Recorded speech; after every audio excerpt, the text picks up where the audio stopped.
የራቁት ቪዲዮ ቢሆን ኖሮ አንድ ቀን አታድሪም ነበር። የራቁት ቪዲዮ ቢሆን ኖሮ ትለቂው ነበር። ሰይፉ ያስታረቃቸው ጥንዶች በርካቶች ቅሬታቸውን እየገለጹ ይገኛል። እግዚአብሔር ሴት አሰዳቢ ነሽ እንደዛ አየየ እንዳላልሽ ማለት ነው። ማለት እኔ ደግሞ አብሬ ማልቀስ ነው የቆጨኝ። ያንቺ ሰዎች በሙሉ ባንቺ አንገታቸው ደፍተው አንቺ ጊዜ እነሱ ግን አንለያይም ብለዋል። ያምራል ያበባ ፍቅራችን አዶናይ ከአርባ ምንጭ ያመጣው ልጅ የ6 ወር ስፖንሰር የትምህርት ቤት ክፍያ አግኝቷል።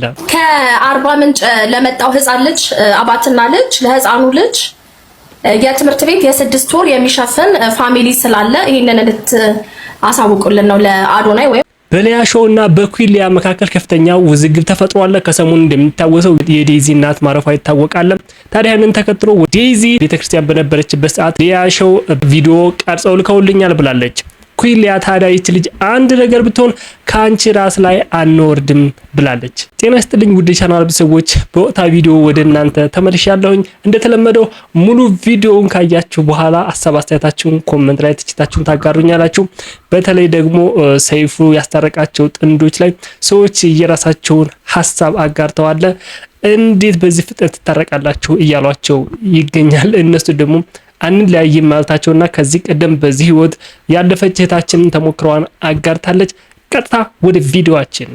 የመጀመሪያው ቪዲዮአችን አዶናይ ከአርባ ምንጭ ያመጣው ልጅ የ6 ወር የትምህርት ቤት ክፍያ የሚከፍል ሰው ተገኝቷል። ከአርባ ምንጭ ለመጣው ህፃን ልጅ አባትና ልጅ ለህፃኑ ልጅ የትምህርት ቤት የ6 ወር የሚሸፍን ፋሚሊ ስላለ ይሄንን አሳውቁልን ነው ለአዶናይ ወይም ለሚመለከተው እና የ6 ወር የትምህርት ቤት የሚሸፍንለት ፋሚሊ አለ። የ4 ቤተሰብ የሆነ ሰው ማለት ነው። ጋይስ እንግዲህ ሁላችሁም እዚህ ቪዲዮ ላይ አዶናይን ሜንሽን አድርጉት። እንደሰማችሁት ከእኛ ከፎርፎር ፋሚሊ ከአርባ ምንጭ ለመጣው ህፃን ልጅ የ6 ወር የትምህርት ቤት ክፍያ አንድ ሰው ከቨር አደርጋለሁ ብሏል ማለት ነው። ይህንን ቻሌንጅ እንግዲህ አዶናይ እንድትቀበለና ምክንያቱም ይህንን ወጪ የምናስገባበት የአባትየውን አካውንት ስለምንፈልግ ማለት ነው። ይህም ብቻ አይደለም፣ ሌሎችም ለዚህ ልጅ እንግዲህ የሚጠቅሙትን ህይወቱን የሚቀይሩበትን ቻሌንጆቹም ከተዘጋጁ ሁሉም ሰው ሊረባረብ ፈቃደኛ መሆናቸውን ይሄው እኔም በቪዲዮ አሳውቅልኝ ተብያለሁ፣ በቪዲዮ ሰርቻለሁ ማለት ነው። ይህንን እንግዲህ ያደረገውን ሰው ሁላችሁም እንድታመሰግኑልኝ ጥሪ ያስተላልፋለሁ ማለት ነው። አዶናይ ከአርባ ምንጭ ይህንን ልጅ በማምጣቱ በርካቶች እያመሰገኑት ይገኛል። ነዲቻ ቦይስ ጋራ በትላንትናው ዕለትም አገናኝቷቸዋል። እንደዚህ አይነት መልካም ስራ ለሌሎች ምሳሌ የሚሆን ወንድማችን ደግሞ ምስጋና በበርካቶች ዘንድ እየተቸረ ይገኛልና የፎርፎር ፋሚሊ የአዶናይ ፋሚሊ የ6 ወር የትምህርት ቤት ክፍያ የልጁን የሚከፍል ሰው ተገኝቷል ተብሏል። ይህ እጅግ ጥሩ የሚባል መልካም ጅማሮ ነው። አባትየው እርዳታ ያስፈልገዋል ልጁም ያው እና ምናልባት ሌሎችም ይሄን ነገር እያዩ ከፍተኛ እርዳታ እንደሚያደርጉላቸውና ልጁ ምናልባት በጥሩ ትምህርት ቤት የመማር እድሉም ከፍተኛ ነው። ይሄ መልካም ጅማሮ ነው የሚል እይታለኝ። እጅግ በጣም ደስ ብሎኛል። በሊያ ሾውና በኩዊሊያ መካከል የተፈጠረው ነገር ዴዚ ለካት ቪዲዮ ቀርጸው ላኩልኝ ቤተክርስቲያን ውስጥ ስትሄድ እና አምቦ ነው ምናምን ትናንትና ላይቭ ላይ ያወራው መጥቶ ነው ነገሩ። ያ አምቦ ነው ያዩት። አምቦ ነው ጋይስ፣ አምቦ አይደለም።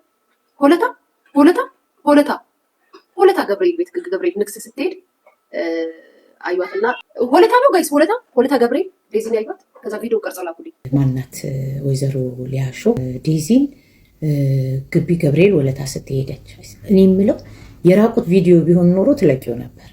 ቤተክርስቲያን ስትሄድ አይተው ቪዲዮ ቀርጸው ላኩልኝ አይደል? ታወቃችሁ ታይልሽ የተላከልሽ አንቺ እኛ በምን እናውቃለን? ፕላስ እውነት ስለሆነት እግዚአብሔርን ፈልገው ነው የሄዱት ወይንስ አንቺ የከፈሻቸው ሰዎች ሰውን ሊያሯሩጡ ነው? አንድ ነገር ብትሆን ተጠያቂ እንደምትሆኝ እንድታቂ። የእውነቴ ነው። ወለታ ድረስ ገብርኤል ግቢ ድረስ ተከትለው ነጠላ ለብሳ እንደዚህ አርጋ ብለው የሚነግሩሽ ሰዎች አንቺ ከፍለሻቸው። የራቁት ቪዲዮ ቢሆን ኖሮ አንድ ቀን አታድሪ። ለምን ሰላም እንደማትሰጫት ግን አላውቅም። አንቺ ላይ ወሬ ስለፈለግሽ ብቻ እቺ ልጅ ሁሉ ጊዜ በቃ በህይወቷ ዳውን መሆን አለባት። የዚህን ያህል ነው ጭንቅላትሽ አርቆ ማያስብ። ከኋላ ልጅሽ እንኳን እየጠራሽ በር ዘግተሽባት ስጫት፣ ጉርቱ ስጫትና እዛ ይዘሻት ይጃልሽ። አየሽ፣ ይሄንን ነው የምለው እኔ ደጋግሜ ነው የምላችሁ። ቤታችሁ ውስጥ ስትሰሙ ነው ሚዲያ ላይ ያለው ሰው ሊያከብራችሁም ሊሰማችሁም የሚችለው። አንድ ሰው ቤት ውስጥ ሳትሰሙ ሚዲያ ላይ ያለው ሰው እንዲሰማችሁ ስትጮሁ ሼም ኦን ዩ ጋይስ። ይሄ እኮ በጣም እኮ አስነዋሪ ነገር እኮ ነው። ካላያችሁት ካላደጋችሁበት ስርዓትን ዲሲፕሊን አድርገው ካላሳደጓችሁ ልክ እንደዚች እየበላችሁ አፋችሁን ከፍታችሁ አግድም አደግ ንግግራችሁን ልጃችሁን እያስጨዋችሁ ታወራላችሁ። እናቷ ልትቀብር የመጣችን ልጅ እንደዚህ ቪዲዮ ቀርጸው ላኩልኝ ምናምን ማለት አስፈላጊ ነው? ሰው ሀዘን ላይ ነው ያለው። ሰው መንቀሳቀስ አይችልም። ከባድ ነው እንደኔ እይታ ከሆነ። አንዳንድ ጊዜ እስከ ምን ያክል ኤክስተንት ነው መሄድ ያለብን? በአሌክስ እና በሊያ መካከል ጥሩ የሆነ ግንኙነት የለም፣ ግን አንዳንዴ ሰው ይታዘበኛል ማለትም አስፈላጊ ነው እንደኔ እይታ አይመስላችሁም? እናንተ ደግሞ ሀሳብ አስተያየታችሁን አጋሩኝ። ቀጣዩ ቪዲዮአችን ሰይፉ ያስታረቃቸው ጥንዶች በርካቶች እየተበሳጩባቸው ይገኛል። በዚህ ፍጥነት እንዴት ይታረቃሉ?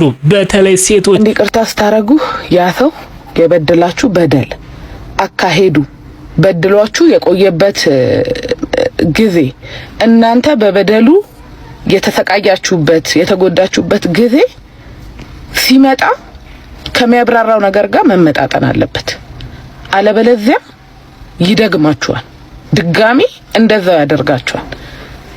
ያኔ ስትበደሉ ስትሰቃዩ ማንም አባከና አላላችሁም፣ ስትደገሙ ማንም አባከና አይላችሁም። እና አካሄዱ የበደሉ መጠን ይቅርታ ጥሩ ነው፣ ይቅር በሉ፣ ግን አቀባበላችሁ ባላንስ ማድረግ አለበት ከደረሰባችሁ ነገር ጋር። እና እግዚአብሔር ከሁላችንም ጋር ይሁን። በእውነት እግዚአብሔር ማንንም አይጉዳ። በቃ ልባችን የሚጠበቅበት አመት ያድርግልን። ማርገዟን ስታቅ ፈርጥጣ ከጠፋ በኋላ ችግር ውስጥ ነበር። ኦሬዲ ቆማ ስለሄደች ነው የመጣው። ቪዲዮ አይታችኋል። ቪዲዮ ሰርታለች ራሷን ለማጥፋት ምናምን ብላ ምናምን። የዛን ሄዶ ሰፖርት ያደርጋታል ይሄ ልጅ ማለት ነው። ጨካኝ ባይሆን እንደዛ ነበር የሚያደርገው። አሁንም ይጠቅማታል ብዬ አላስብም። 3 አመት በፍቅር ከቆየ በኋላ ከሷ ጋር ማርገዟን ስትሰማ ነው እንዴ ችግር መመጣበት? እኔ የሆነ ትልቅ ነገር ነው ብዬ ነበር የጠበቅኩ ማለት ነው። ችግር ራሱ ብድር ነው። መኪና እንደዚህ ተበላሸብኝ፣ ገጠሩ ነበርኩና አሳማኝ የሚያሳምን ነገር አይደለም እኮ ብሮ። ፈርጥጣ ነው የጠፋው፣ ጥላት ነው የጠፋው። ስለምትወድ ነው እንጂ አንተ ኦሬዲ ገላታል። በቃ አንስቲሊ አሁንም እኔ ላይ ያንተ ከሷ ጋር መሆን ይጠቅማታል ብዬ ጠንካራ ስለሆነች ነው ፈጣሪ አክቲቭ ስለሆነች ለኛ ቲክታክ ሰርታ ፖስት አደረገችው። ከዚህ ቀደም በተለይ ደግሞ ምንድነው ያሉት የበደለሽና ይቅርታ ያደረግሽበት ነገር መመጣጠን አለበት። ይችኛው እህታችን ደግሞ ምን አለች? ከዚህ ቀደም በእንደዚህ አይነት ህይወት ያለፈች ማለት ነው።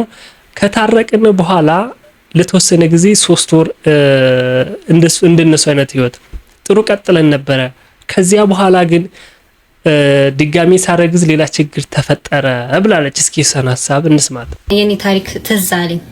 መጀመሪያ ላይ ወለድኩና ልጄ በስርዓት 1 አመት እንኳን ሳይሆነው ነው ይሄ ሰው ጥሎን ሄደው ማለት ነው። ልጁ አባት ጥሎን ሄዶ በቃ እኔም ብቻዬን ልጄን ማሳደግ ጀመርኩ ምናምን እና ወደ 3 አመቱ አካባቢ እኔ እንዴት መልሼ እንደተገናኙ ከዛ ሰው ጋር አላውቅም። ያው ድጋሚ ሲመጣ ተጸጽቶ ነው መሰለኝና ብቻ ከባድ ነውና ድጋሚ አብሬው ሆንኩ ማለት ነውና በስርዓት እንኳን ከዛ በኋላ 3 ወር አብሮኝ ቆየ አይመስለኝም። ሌላኛዋ ልጅ እስከምትረገዝ ነበር አብሮኝ የነበረው ማለች። እንደ ማንኛውም ሰው አንዴ መጥቶ ጠይቆኛል። በተረፈ ጠፋ እና የቤቲን ሳይ እውነቴን ነው ጋሎሽ ሄደ ሰው ሊቀብርሽ ነው የሚመለሰው የሚባለው እውነት ነው። በፍጹም ምንም በቂ ምክንያትም አላቀረበም።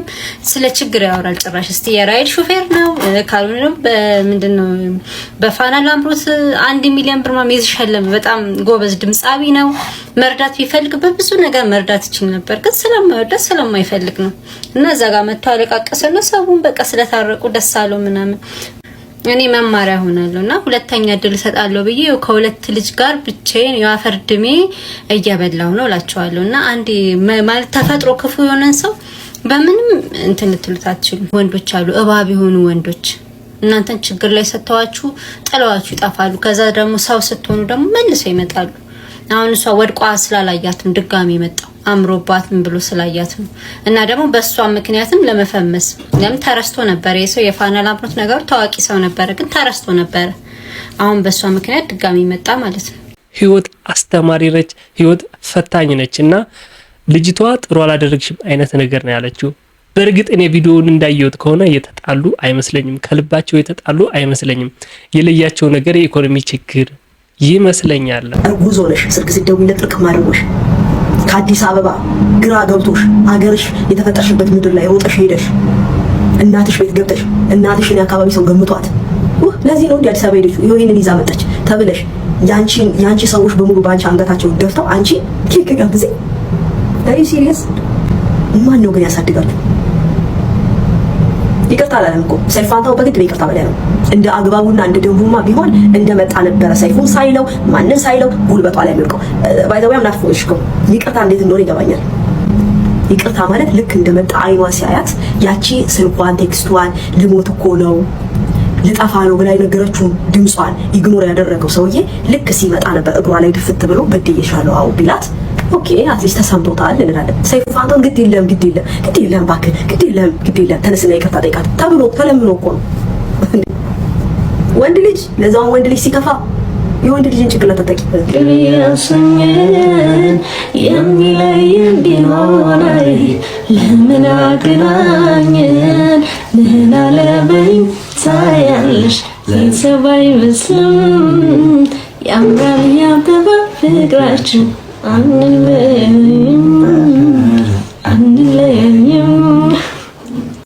ሊያሾ እዚህ ጋር ያዘችው አቋም ደግሞ ለየት ያለ ነው። ሰይፉን አመስግነዋለች። እስኪ ያለችውን ነገር ላስደምጣችሁ።